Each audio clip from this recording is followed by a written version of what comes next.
reto a resolver, que en sí mismo, debe decirse, es de la mayor trascendencia, pues implica determinar si un partido político debe permanecer en el sistema de partidos, a pesar de las violaciones que ha desplegado contra las reglas que lo sustentan, o si éstas ameritan su salida definitiva del juego democrático, precisamente en aras de su preservación. También por su significado para nuestra historia político-electoral, porque esta decisión trae implícita la forma en que esta autoridad concibe su función, a la luz de la defensa de los derechos, en el marco de la construcción de nuestro sistema democrático de derecho. Como se ha señalado, en el proyecto se nos propone que no ha lugar a la pérdida del registro del Partido Verde, pues a pesar de que se tiene por acreditado que este partido desarrolló una estrategia electoral que tuvo como propósito vulnerar de manera sistemática sus obligaciones, a fin de posicionarse y obtener ventaja indebida frente al electorado, se concluye que no se actualiza el elemento de gravedad en su conducta. Pero ¿cómo puede no ser grave la conducta de un partido político que de forma intencional y sistemática, antes y a lo largo del proceso electoral, hace de la violación al Estado de Derecho su estrategia electoral? Yo sostengo que es en este elemento, precisamente, en el que radica la gravedad extrema. No obstante, el proyecto busca responder esta pregunta estableciendo un estándar de gravedad que no define, simplemente lo asimila dogmáticamente a que las violaciones se traduzcan en una transgresión directa e irreparable de las finalidades que la Constitución atribuye a los partidos y a que se haya trastocado el orden constitucional en modo y forma tal que el partido haya dejado de cumplir con sus finalidades. Además, indebidamente lo hace depender de que sus efectos hayan sido neutralizados por elementos ajenos al actuar del propio partido político. En torno a esto último debe señalarse con toda claridad: para determinar la pérdida del registro o no de un partido, resulta irrelevante el actuar de las autoridades en cuanto a la magnitud de las sanciones. Tampoco es relevante el conocimiento de la ciudadanía que pudo tener tanto de las infracciones como de las sanciones. Tampoco lo es el efecto que las conductas tuvieron en los resultados electorales. Es decir, si la estrategia funcionó o no. Lo que resulta relevante para el análisis es el actuar mismo del partido, su intención sistemática de vulnerar las reglas del sistema de partidos que le dan origen en el marco precisamente del Estado democrático de derecho y de los valores en los que se sustenta la construcción de la democracia en nuestro país.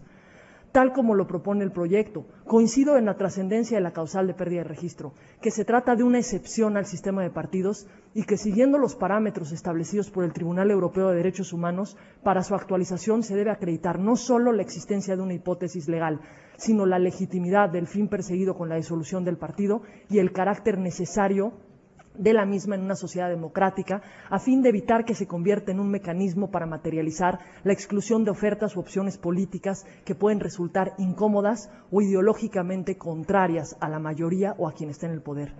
Lo que no puedo acompañar es que la pluralidad per se busque preservar por encima del efecto de las violaciones graves y sistemáticas que quedaron acreditadas, a la luz de los principios democráticos que hemos construido y la vigencia del Estado de Derecho, indispensable para el ejercicio de los derechos fundamentales, incluidos aquellos que se busca tutelar con la existencia y preservación de los partidos políticos. En este contexto, adelanto que habré de votar en contra del proyecto, tanto por su construcción argumentativa como por la conclusión a la que arriba. Estoy convencida de que un análisis integral de los elementos con los que cuenta esta autoridad sí acredita una violación no solo sistemática, sino también grave, de gravedad extrema, que amerita la pérdida del registro del partido. ¿Por qué?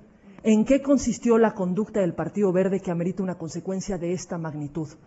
No se trata únicamente de que se haya acreditado la violación a la ley, ni el número de veces o los mecanismos específicos empleados a este fin, sino en que el partido hizo de esta estrategia, de una estrategia, su marco de acción, previo y durante las distintas etapas de un proceso electoral, incluso a pesar de los mandatos de la autoridad. No se trata de conductas aisladas o coyunturales. Lo que se acredita, tal como el propio proyecto lo establece, es que desde septiembre de 2014, es decir, 7 meses antes de que los demás partidos políticos empezaran sus campañas electorales, el Partido Verde emprendió una estrategia publicitaria, integral, reiterada y constante a través de diversos medios y vías que claramente buscaban favorecerlo frente a la ciudadanía de manera indebida, vulnerando el principio de equidad en la competencia. ¿Por qué es tan relevante esto? ¿En dónde radica la gravedad? Pues precisamente en la intención de vulnerar de forma constante, reiterada y sistemática los principios y valores fundamentales, como el de equidad, que las mexicanas y los mexicanos nos hemos dado para garantizar la celebración de elecciones libres y auténticas, en hacer de la violación de las reglas que sustentan el sistema de partidos que le da origen y garantiza su preservación, el mecanismo mismo de su participación. Contrario a lo que se señala en el proyecto, no son violaciones menores. Para evidenciarlo, basta acudir a nuestra historia electoral, al conjunto de reformas que nos hemos dado para construir nuestro sistema político y a sus propósitos. En el 77 buscamos garantizar el pluralismo, en los 90 dotar esta autoridad de autonomía para generar confiabilidad en la organización de las elecciones, y luego de esto, la preocupación central se centró en garantizar condiciones de competencia para los competidores. Esa es la reforma de 2007, esa es la reforma de 2014. Se cambia el modelo de comunicación política, se prohíbe la intervención de poderes públicos en la contienda, se fortalece el modelo de fiscalización, se incluyen causales de nulidad que tienen que ver precisamente con la equidad en la contienda, se fortalecen mecanismos para atacar la compra y coacción de voto. A la luz de esto, una consecuencia tan extrema como puede ser la pérdida del registro no puede ser analizada al margen de nuestra historia, al margen de la necesidad de preservar las reglas que garantizan las condiciones de competencia, de la sujeción de los actores políticos a las mismas, de las afectaciones que las conductas que dieron origen a este procedimiento o que ocasionaron en el ejercicio efectivo de derechos y libertades, de la tutela del principio de equidad. Lo reitero, no son conductas aisladas. Tal como lo señala el proyecto, estas ya han sido sancionadas en lo individual.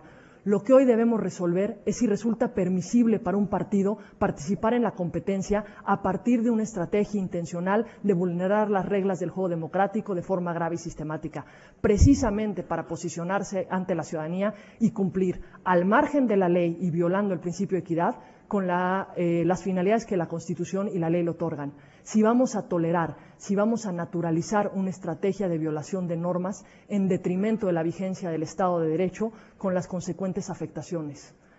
El IFE en su momento y el INE se crearon con autonomía constitucional precisamente para garantizar las condiciones de competencia para los actores políticos. Estoy convencida que esto únicamente es posible en el marco del cumplimiento de las normas que nos hemos dado, en el marco del Estado del Derecho. Si estas conductas, si la estrategia intencional, grave y sistemática que hoy analizamos no es suficiente para meritar la pérdida del registro de un partido, valdría la pena preguntarnos, ¿qué se necesita para ello? ¿A qué extremo tienen que llegar las conductas y la afectación de los bienes jurídicos tutelados? Es cuanto. Muchas gracias. Tiene la palabra la consejera Beatriz.